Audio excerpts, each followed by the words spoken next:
তিতকুটে GiMA শাক বাড়ির বাচ্চারা তো দূরের কথা, বড়রাও খেতে চায় না। আজ মাছের মাথা দিয়ে এমন এক ঘন্ট বানাবো যে সবাই আঙ্গুল চেটে খাবে।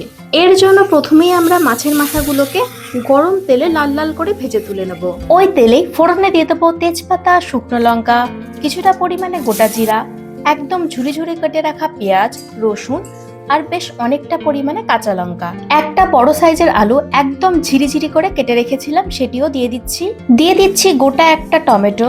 এরপর সমস্ত রকমের বেসিক মশলা যেমন লবণ, হলুদ, ভাজা ধনে জিরে গুঁড়ো সব একে একে দিয়ে দেবো। আলুগুলি একটু নরম হয়ে এলে আর মশলার সাথে কষানো হয়ে গেলে গিমা শাক আর ভেজে রাখা মাছের মাথা এর মধ্যে দিয়ে দিতে হবে।